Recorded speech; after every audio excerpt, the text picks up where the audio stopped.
सेठ जी की परीक्षा। बनारस में एक बड़े धनवान सेठ रहते थे। वह विष्णु भगवान के परम भक्त थे और हमेशा सच बोला करते थे। एक बार जब भगवान सेठ जी की प्रसन्नता कर रहे थे, तभी माँ लक्ष्मी ने कहा, स्वामी, आप इस सेठ की इतनी प्रशंसा किया करते हो, क्यों ना आज उसकी परीक्षा ली जाए और जाना जाए कि क्या वह सचमुच इसके लायक है या नहीं। भगवान बोले, ठीक है। अभी सेठ गहरी निद्रा में है, आप उसके स्वप्न में जाएं और उसकी परीक्षा ले लें। अगले ही क्षण सेठ जी को एक स्वप्न आया।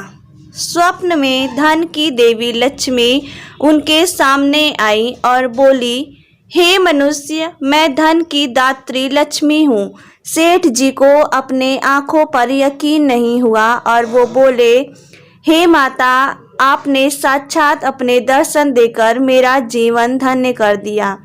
बताइए, मैं आपकी क्या सेवा कर सकता हूँ। कुछ नहीं, मैं तो बस इतना बताने आई हूँ कि मेरा स्वभाव चंचल है और वर्षों से तुम्हारे भवन में निवास करते करते मैं ऊब चुकी हूँ और यहाँ से जा रही हूँ। सेठ जी बोले, मेरा आपसे निवेदन है कि आप यहीं रहें, किंतु अगर आपको यहाँ अच्छा नहीं लग रहा है तो मैं भला आपको कैसे रोक सकता हूँ। आप अपनी इच्छा अनुसार जहाँ जाना चाहे जा सकती हैं। और माँ लक्ष्मी उसके घर से चली गई। थोड़ी देर बाद वे रूप बदलकर पुनः सेठ के स्वप्न में यश के रूप में आई और बोली, सेठ, मुझे पहचान रहे हो। सेठ, नहीं महोदय, आपको नहीं पहचाना। यश, मैं यश हूँ। मैं ही तेरी कीर्ति और प्रसिद्धि का कारण हूँ। लेकिन अब मैं तुम्हारे साथ नहीं रहना चाहता, क्योंकि माँ लक्ष्मी यहाँ से चली गई हैं।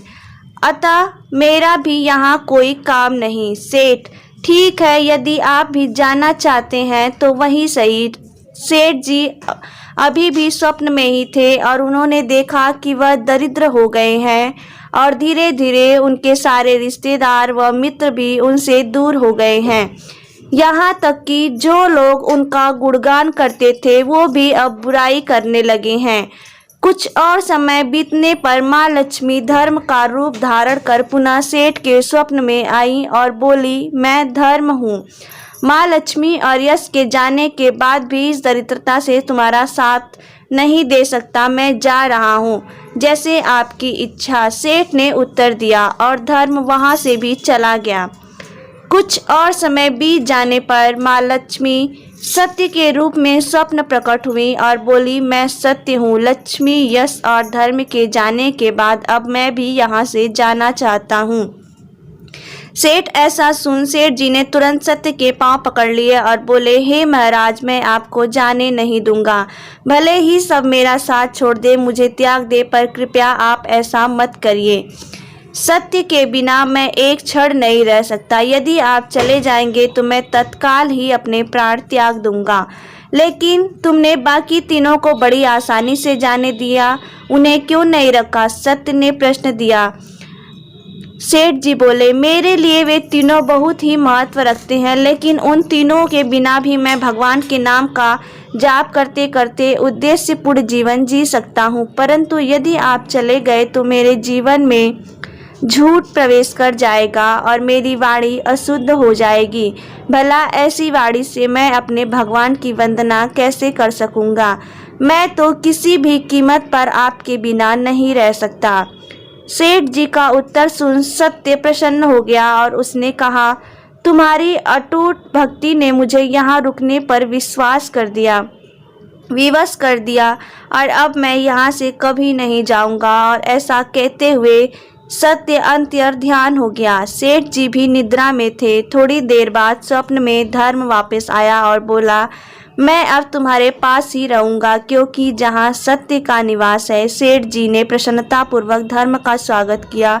उसके तुरंत बाद यश भी लौट आया और बोला, जहाँ सत्य और धर्म है वहाँ यश स्वतः ही आ जाता है, इसलिए अब मैं भी तुम्हारे साथ ही रहूंगा। सेठ जी ने यश की भी आओ भगत की और अंत में माँ लक्ष्मी भी आई। उन्हें देखते ही सेठ जी नतमस्तक होकर बोले, हे देवी, क्या आप भी पुनः मुझ पर कृपा करेंगी?